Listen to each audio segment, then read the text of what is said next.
Seemingly every single year for San Francisco, there's a defensive lineman who comes out of nowhere, wreaks havoc on the entire league, and ends up getting a massive contract.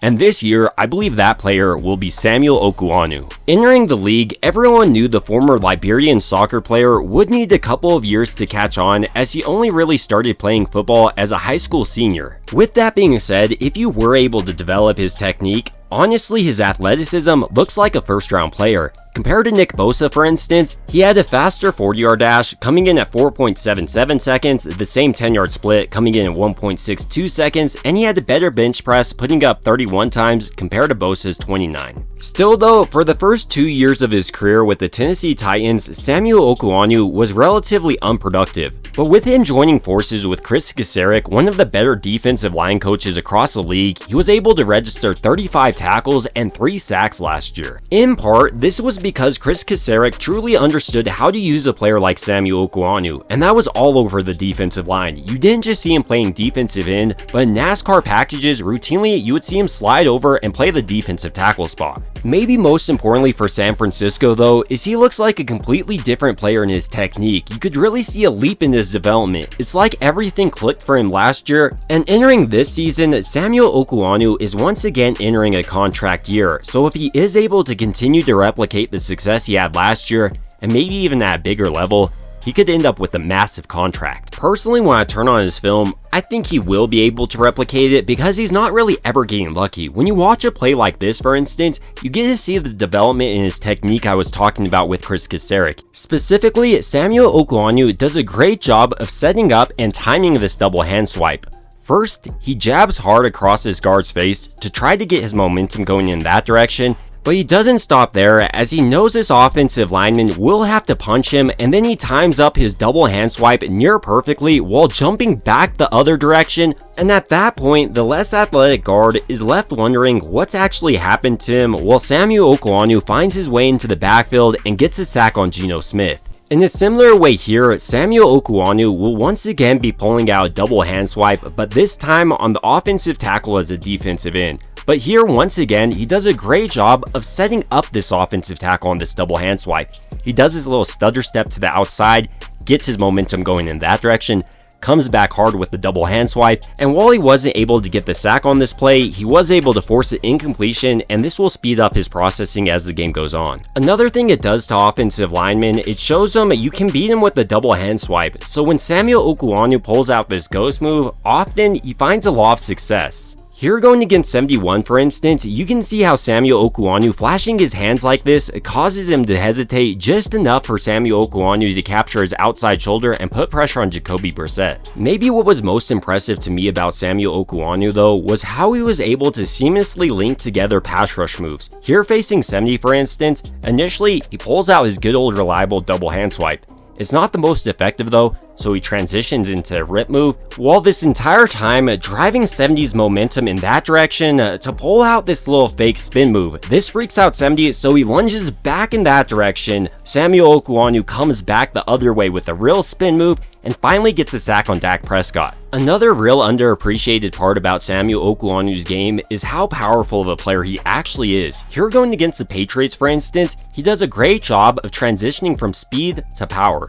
Initially, it looks like he's going to be shooting this outside shoulder. He waits until the space gets extremely narrow for 75, then he executes a near perfect bull rush. He gets underneath his pads, walks him into the backfield, and nearly gets the sack on Jacoby Brissett. Maybe where Robert Saleh and Chris Kasarik will have the most fun with a player like Samuel Okuanu heading into the season is in their NASCAR packages, basically where they put 4 defensive ends on the field at the same time. This means they'll have Nick Bosa, Mykel Williams, Samuel Okuanu, and Bryce Huff out there all at the same time. This not only allows San Francisco to rush straight up, but they can also run stunts, which should help isolate their more athletic defensive ends. Here, for instance, you can see how Samuel Okuanu's power though is able to get in the backfield by himself. In a similar way, once again on this play, San Francisco is running a stunt, this time with Samuel Okuanu and Nick Bosa stunning. And once again, I want to pay attention to how this creates a one-on-one opportunity with a less athletic guard. Here, you can clearly see how Samuel Okuanu is isolated with 73,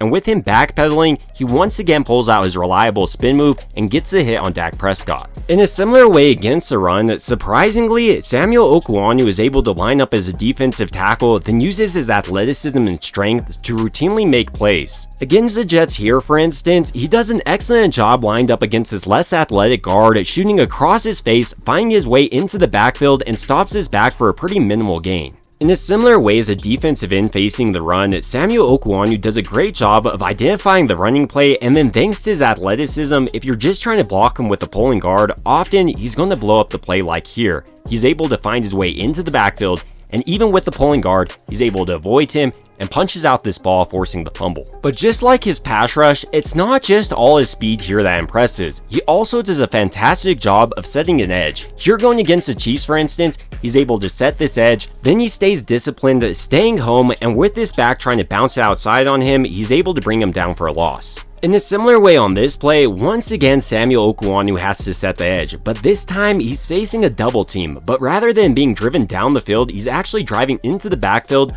which keeps D. Winters clean enough to make the tackle on this play.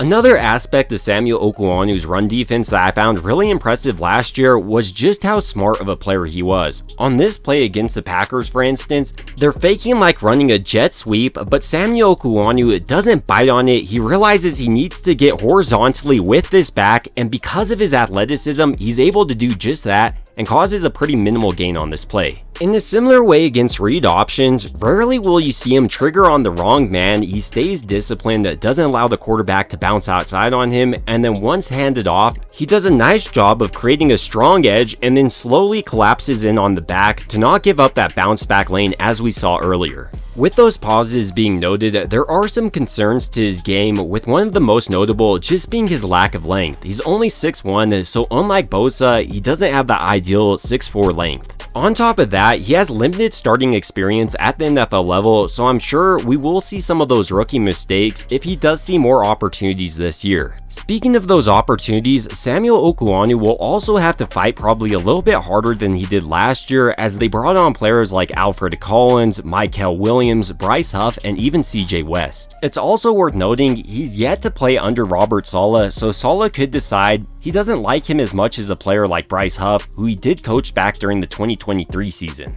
Even with these concerns though, I see a player who's extremely dominant on his film and someone who's refined his technique over the course of his 3-year career, so entering his 4th year with San Francisco, I wouldn't be surprised to see this be his breakout year. But ultimately, these are just my thoughts on Samuel Okuanu, and I want to hear your thoughts about him entering this training camp and preseason period. Do you think he makes San Francisco's 53-man roster? And if he does, how productive do you think he'll be this season? It would also mean a ton to me if you did enjoy this video to go ahead and like and subscribe. It really helps out the channel a ton. And as always, I hope you guys have a great rest of your day.